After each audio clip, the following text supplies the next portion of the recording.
ভাইয়ের ছেলেপেলা মায়ের খায় গুলিস্তান আর নেতা বিদেশ থেকে পটায় রাশিয়ান। আমাদের দেশের জাতীয় ভাগ্নে বঙ্গবন্ধুর নাতি সবচেয়ে ওদের জয়ের একটি বিদেশি মেয়ের সাথে ছবি ভাইরাল হয়েছে। বিদেশি মেয়ে সুন্দরী মেয়েটার কোমরে হাত দেওয়া রোমান্টিক পোস্টটা অবশ্য আমাদের জাতীয় ভাগ্না নিজেই তার প্রোফাইলে দিয়েছিল। আর এখানে ওই মেয়েটাও কমেন্টে লিখছিল আই লাভ ইউ। পরবর্তী সমালোচনার জ্বর উঠলে বঙ্গবন্ধুর নাতি ওরফে হাসু আপা সবজি খোর পোলা সজীব অজাত হয় সেই ছবি ডিলিট করে দেয়। কিন্তু দেশের পাবলিক যে কতটা পোংটা সেটা তো আর জাতীয় ভাগ্না ভালো করে জানে না। পোংটা পোলাপাইন সেই ছবি সেভ করে রেখে এখন বিভিন্ন জায়গায় ছড়িয়ে ছিটিয়ে দিয়ে জাতীয় ভাগ্না নিজ ঘরে বউ রেখে সুন্দরী মেয়ে পটিয়ে মহাত আছে। এটাতে খুশি না হয়ে আপনারা মামা হয়ে ভাগ্নাকে নিয়ে মজা করছেন, এই বিষয়টা মানতে পারলাম না। সে অবশ্যই আপনাদের অনেক বড় হতে পারে, কিন্তু তারপরও সে আপনাদের ভাগ্নেই হবে, কারণ তার মা যে জাতীয় আপা তার ঘরের বউ থাকার পরেও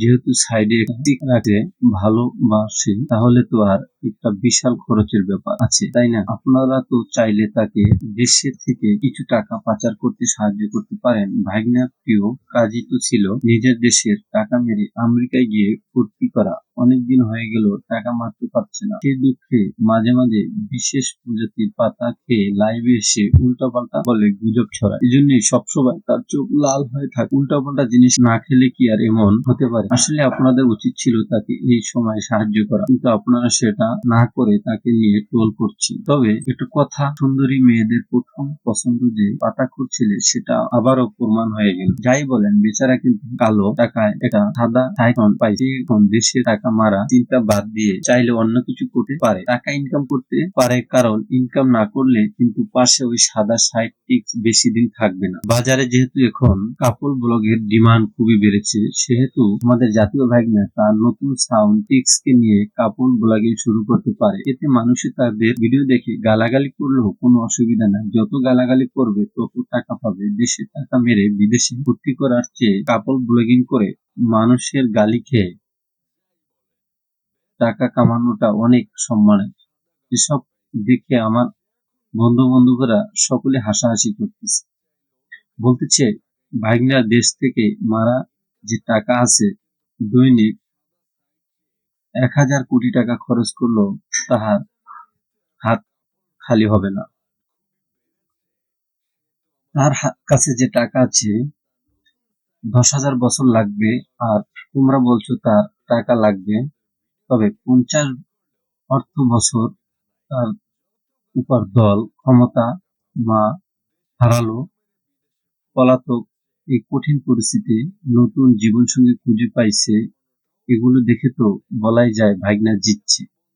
তবে এটা সত্য যে মা পুত্র মিলে দেশ থেকে যে কত টাকা পাচার করছে তার অর্ধেক যদি আমার কাছে থাকতো,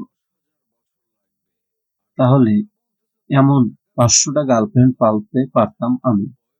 ভাই, একবার আমাদের দেশের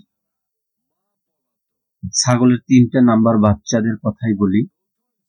চিন্তা করে দেখেন, তারা নাকি এই সবজিখোর চোখ লাল করা মেয়েবাজ মানুষের কথা নিজেদের পিছনের আইকওয়ালা বাস নিচ্ছে। এদের কথা ভাবলে মাঝে মাঝে অনেক চিন্তা হয়। বিদেশে তাদের